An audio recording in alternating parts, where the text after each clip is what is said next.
consolidez la croyance que vous êtes votre mental. Et quand vous pensez que vous êtes votre mental, c'est la porte ouverte à toutes les souffrances. Bonjour Camille. Bonjour Karim. Alors, est-ce que tu pourrais nous partager ton point de vue sur ta façon d'aborder la question du mental du point de vue du design et surtout, comment le design lui-même l'aborde dans le contexte qui est le nôtre aujourd'hui, au sein de notre société. Oui. Est-ce que l'on peut dire que le mental est au centre de notre façon de fonctionner ? Aujourd'hui, on est vraiment confronté à une guerre invisible. Une guerre que l'on doit mener de l'intérieur. C'est une guerre de l'esprit en fait. Ils vous disent que vous devez contrôler votre vie avec votre esprit, avec vos pensées. Ils vous éduquent depuis tout petit en alimentant vos capacités réflexives et stratégiques et en vous faisant croire que l'intelligence se résume à votre faculté à emmagasiner des informations, à résoudre des équations mathématiques ou même à faire des plans d'avenir. Tout cela afin de subtilement vous préparer à être un bon petit soldat bien malheureux. Évidemment, vous finissez par croire en grandissant que ce à quoi vous pensez est forcément bon pour vous. Avec le temps, vos pensées deviennent de solides croyances et vous vous laissez diriger par vos désirs parce que c'est ce que vous avez intégré en fait. Jusqu'au jour où, évidemment, vous vous rendez compte que tout cela ne fonctionne pas et vous faites un burn-out classique. Le sentiment que votre vie n'a plus de sens d'un coup vous pousse en fait à chercher autre chose ailleurs. Et donc c'est comme une espèce de coutume finalement, comme un rite de passage de vous retrouver à cette étape de votre vie catapultée dans un monde un peu moins conventionnel, mais tellement plus sexy. J'ai nommé le milieu du développement personnel, la crème de l'esprit. Si vous pensiez être sorti d'un système homogénéisé, en voilà un autre.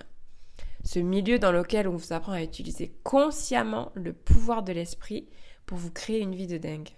C'est très aguicheur comme promesse. Comme si tout pouvait devenir facile du jour au lendemain. Donc on vous apprend à utiliser la loi d'attraction, à maîtriser la visualisation, à reprogrammer votre cerveau, cultiver votre mindset, la pensée positive et toutes ces pratiques à la mode qui pullulent sur les réseaux et qui continuent surtout de vous pousser chaque jour à vous créer une vie falsifiée. Je ne vais pas me faire que des amis avec ce podcast.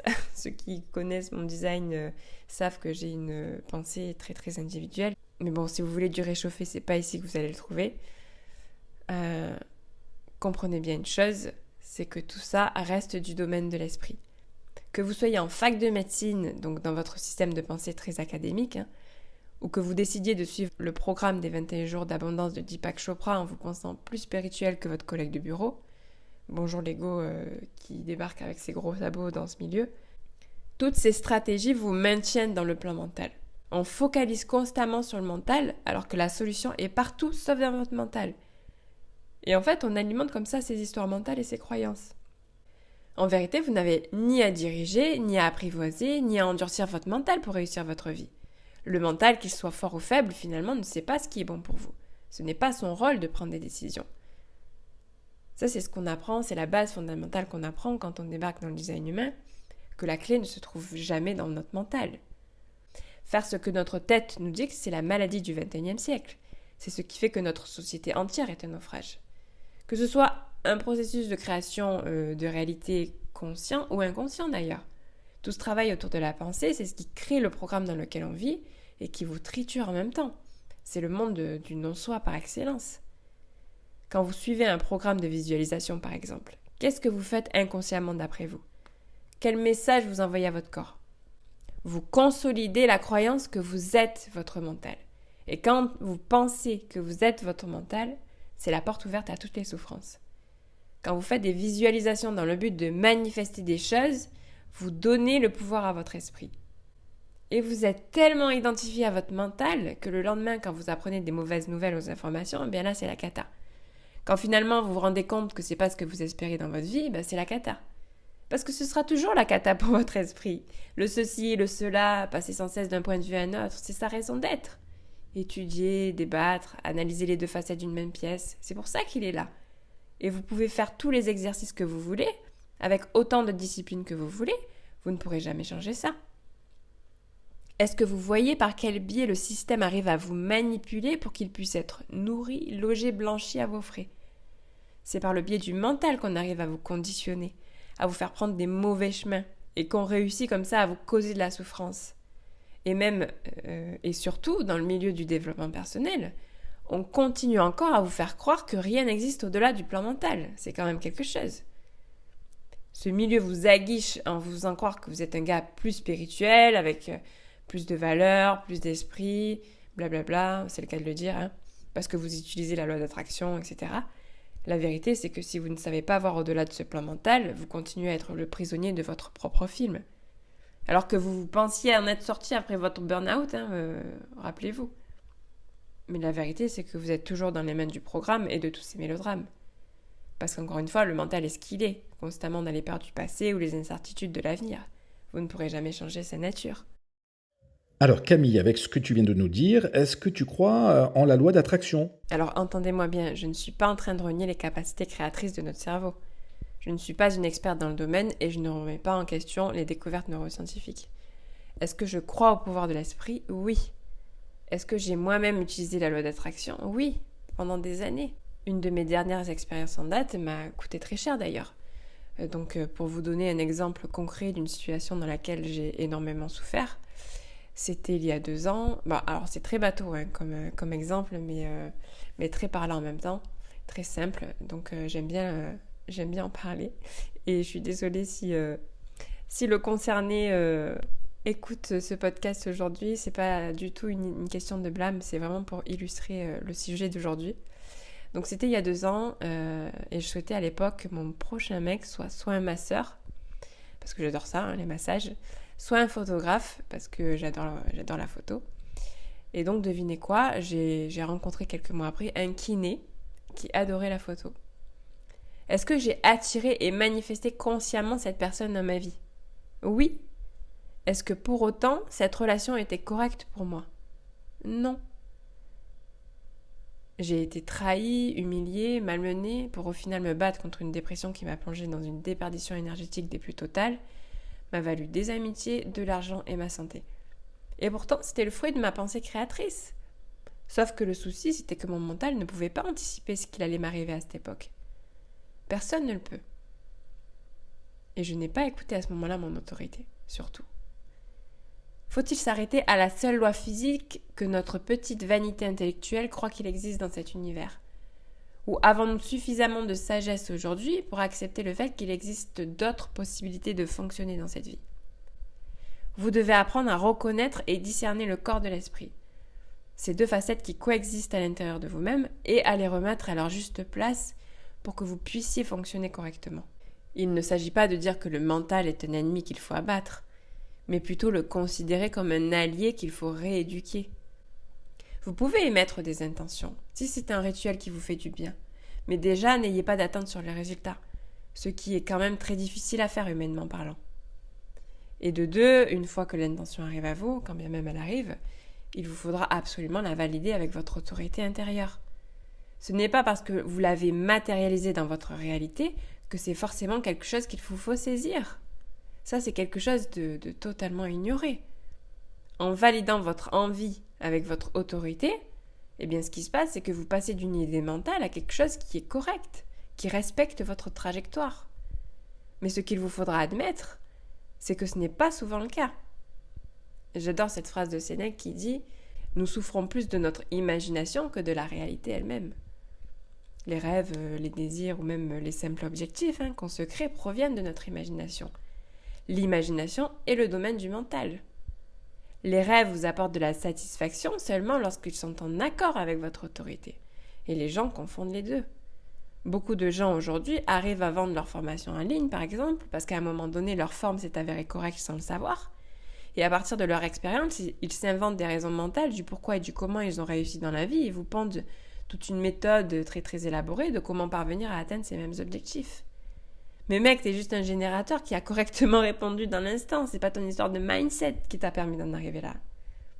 Et c'est là que le Human Design est intéressant.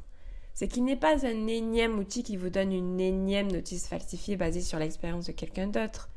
Le Human Design vous permet de mettre en lumière votre différence, de la valoriser, de vous réapproprier votre propre manière de fonctionner, basée sur vos propres prédispositions génétiques. Être éveillé, c'est vivre avec la conscience que vous êtes unique et redonner à votre corps le pouvoir de diriger votre vie. Sinon, vous êtes juste un autre abruti en pilote automatique qui répond sa vérité homogénéisée, qui ne fonctionnera la plupart du temps pas pour les autres. Et si vous n'êtes pas en capacité de servir correctement les autres, il y a très peu de chances pour que vous soyez vous-même épanoui. Parce que sachez bien une chose, c'est que votre histoire personnelle n'a rien à voir avec celle de votre coach, avec celle de vos parents avant vous, votre conjoint, votre voisin. C'est toujours unique. Alors oui, vous pouvez vous appuyer sur l'expérience des autres. On a souvent besoin des personnes qualifiées à nos côtés pour avancer dans la vie. Les relations, les interactions, c'est ce qui motive la quête d'une vie. Mais ne faites jamais de leur expérience votre propre vérité absolue. Ne remettez jamais votre autorité dans les mains d'un autre.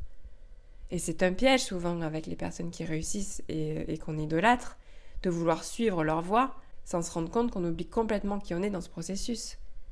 On oublie bien souvent que les choses pour lesquelles les autres éprouvent une telle satisfaction dans leur vie correspondent peut-être à nos espérances très mentales, mais rarement à nos véritables buts, et à ceux qui nous donneraient notre propre satisfaction personnelle. Si vous voulez vivre la vie qui est la vôtre, vous devez lâcher prise. Vous devez abandonner le pouvoir de l'esprit, aussi puissant et séduisant soit-il, et vous en remettre à votre corps, là où se trouve votre vraie intelligence. Très bien. Alors, est-ce que tu pourrais nous expliquer pourquoi développer un mindset est-il autant à la mode selon toi? Quand on parle de développer son mindset, on parle en fait de l'énergie qui provient du centre du cœur égo, ce centre moteur qui carbure à la force de volonté. Il faut savoir que le cœur égo, qui est le centre qui paraît le plus insignifiant sur un schéma corporel au vu de sa petite taille, est en fait l'énergie la plus conditionnante présente sur cette planète. Et il est courant qu'il s'obstine à vouloir prendre les commandes de notre vie, qu'on soit défini à ce niveau-là ou pas d'ailleurs. La volonté peut être tellement obstinée dans sa force qu'elle a tendance à vouloir prendre le dessus de la porte 2, qui correspond au siège du conducteur. Voilà pourquoi il y a un tel engouement autour de cette tendance à vouloir développer un mindset d'acier, parce que les gens vivent tellement à travers leur non-soi, ils sont tellement attachés à leurs désirs et leurs objectifs, qui sont basés sur des suppositions mentales, qu'ils vont forcer pour les atteindre, quand bien même ce n'est pas du tout la direction qu'ils devraient prendre. C'est le centre G, le centre de la direction. C'est pour ça que la porte du conducteur se trouve dans le centre G. C'est pas le cœur égo. La direction que vous donnez à votre vie ne doit pas être une question de volonté. Ce qui se passe, c'est que déjà, très peu de gens possèdent l'ego en tant qu'autorité. Les gens qui doivent prendre des décisions avec leur volonté, ça concerne finalement qu'un infime pourcentage de personnes. Puis après, vous avez aussi les 30% des personnes qui ont simplement un cœur égo défini, qui poussent inconsciemment, pensant bien faire, les autres 70% qui ne sont pas conçus pour gérer cette force de volonté, à développer une volonté de faire paradoxalement, une détermination constante. On les pousse à se fixer des objectifs et à tout faire pour les atteindre, quitte à y laisser quelques plumes, parce qu'on nous inculque quelque part que c'est comme ça qu'on réussit dans la vie. On n'a rien sans rien, Mais la vérité, c'est que ces gens qui n'ont pas de cœur égo défini ne peuvent pas avoir accès à cette force de volonté de manière permanente. Vous avez des gens qui forcent pour suivre un chemin qui n'est pas forcément correct, ce qu'ils appellent développer leur mindset. Et c'est dangereux parce qu'un jour, ils ont accès à cette énergie par effet de conditionnement. Puis le lendemain, l'énergie n'est plus là. Et ce qui se passe, c'est que d'un coup, ces gens-là vivent des déceptions importantes, des pertes de confiance en eux terribles. Ils alimentent comme ça une faible estime d'eux-mêmes, pensant qu'ils ont un problème ou un manque de motivation. Et ça fait des gens qui, sur le long terme, finissent par se penser totalement incapables et impuissants. Ils remettent leur projet ou même leur vie entière en question, surtout quand ils se comparent aux autres, à des gens qui réussissent ou à leurs mentors qui les poussent à faire leurs preuves. Vous avez des gens qui, peu importe la discipline et le cœur qu'ils mettent à vouloir tenir leurs engagements, déjà c'est quelque chose qui peut être vécu comme une vraie souffrance, mais en plus de ça, c'est un game qui est perdu d'avance. Je suis un cœur égo défini, je vous implore, j'implore les coachs, les accompagnants, les mentors qui m'écoutent aujourd'hui, voyez la personne que vous avez en face de vous déjà et arrêtez de la traiter comme si elle était vous en fait. Ok, je vois. On en revient toujours finalement à l'importance de voir la personne telle qu'elle est. Et donc, puisqu'on parle de l'esprit, un dernier mot sur l'intelligence artificielle. On en parle beaucoup en ce moment avec ChatGPT. Quel est ton sentiment sur l'intelligence artificielle, Camille? Les gens se sentent menacés par l'intelligence artificielle justement parce qu'ils sont coincés sur le plan mental et continuent de vivre à travers leur esprit. Ils pensent que l'intelligence artificielle est capable de rivaliser avec l'intelligence humaine. Déjà, de quelle intelligence on parle? C'est ça la première question à se poser. On oublie qu'on est beaucoup plus qu'une simple machine capable de traiter et mémoriser des informations. Je ne pense pas que l'intelligence artificielle puisse être capable de rivaliser avec quelqu'un de parfaitement incarné dans sa forme. C'est juste d'une beauté incroyable. J'aime beaucoup cette phrase de Ra qui disait « Avez-vous déjà rencontré quelqu'un et sans la connaître, vous savez qu'elle est intelligente ?» Bon ben voilà, ça résume tout. Vous prenez une 6e ligne de 50 ans qui est parfaitement alignée à sa nature. Je prends l'exemple d'une 6e ligne parce qu'on sait qu'elle représente le potentiel futur de l'être humain modèle. Vous la mettez à côté d'un robot, bon, vous avez compris quoi. Vous ne pouvez pas comparer une 6e ligne qui est parfaitement incarnée, du haut de sa prestance, de son authenticité, de son charme naturel, avec une intelligence artificielle, ça n'a pas de sens. Par contre, lorsque vous êtes détaché de votre mental, vous pouvez voir le film se dérouler sous vos yeux sans être acteur de la tragédie, sans la juger de quelque chose de fatalement négatif, et même finir par rire de ce genre de crétinerie. Parce que celui qui juge ou qui possède une opinion d'une situation quelconque, c'est toujours le mental.